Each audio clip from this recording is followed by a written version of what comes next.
Congress party ने जिस तरह से तथ्यों को तोड़ मरोड़ कर रखने का प्रयास किया है, ये अत्यंत निंदनीय है। कांग्रेस पार्टी आंबेडकर जी विरोधी पार्टी है। कांग्रेस पार्टी आरक्षण विरोधी पार्टी है। कांग्रेस पार्टी संविधान विरोधी पार्टी है। कांग्रेस पार्टी ने फिर एक बार अपनी पुरानी पद्धति को आजमाते हुए बातों को तोड़ मरोड़ कर और सत्य को असत्य के कपड़े पहनाकर समाज में भ्रांति फैलाने का एक कुत्सित प्रयास किया है।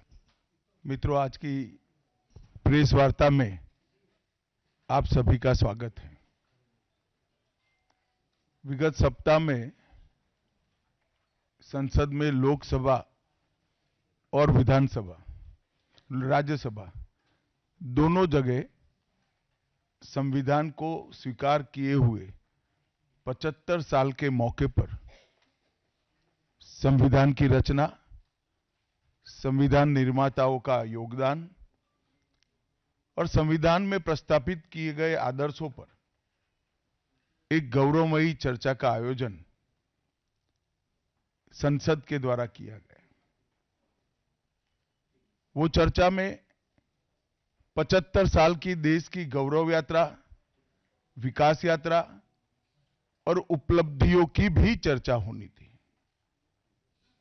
ये तो स्वाभाविक है कि जब लोकसभा में, राज्यसभा में पक्ष और विपक्ष होते हैं तो हर मुद्दे पर लोगों का नजरिया अलग अलग होता है, दलों का नजरिया अलग अलग होता है, वक्ताओं का नजरिया अलग अलग होता है। मगर संसद जैसे देश के सर्वोच्च लोकतांत्रिक फोरम में जब चर्चा होती है तब इसमें एक बात कॉमन होती है कि बात तथ्य के आधार पर होनी चाहिए और बात सत्य के आधार पर होनी चाहिए। कल से कांग्रेस पार्टी ने जिस तरह से तथ्यों को तोड़ मरोड़ कर रखने का प्रयास किया है, ये अत्यंत निंदनीय है और मैं इसकी निंदा करना चाहता हूं। ये क्यों हुआ?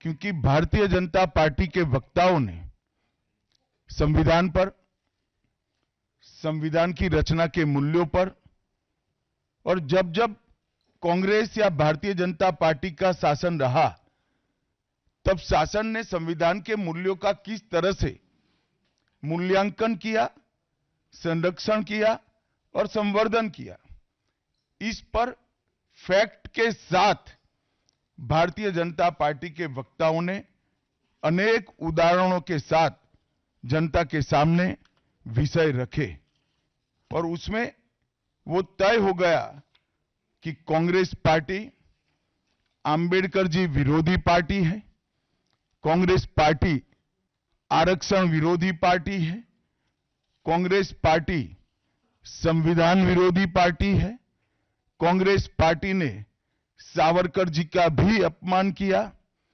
कांग्रेस पार्टी ने आपातकाल डालकर संविधान के सारे मूल्यों की धज्जियां उड़ा दी, नारी सम्मान को भी सालों तक दरकिनार किया, न्यायपालिका का हमेशा अपमान किया, सेना के शहीदों का अपमान किया और भारत की भूमि तक को संविधान तोड़कर विदेशी देशों को देने की हिमाकत कांग्रेस पार्टी के शासन में हुई। जब ये पूरा सत्य उजागर हो गया तब कल से कांग्रेस पार्टी ने फिर एक बार अपनी पुरानी पद्धति को आजमाते हुए बातों को तोड़ मरोड़ कर और सत्य को असत्य के कपड़े पहनाकर समाज में भ्रांति फैलाने का एक कुत्सित प्रयास किया है।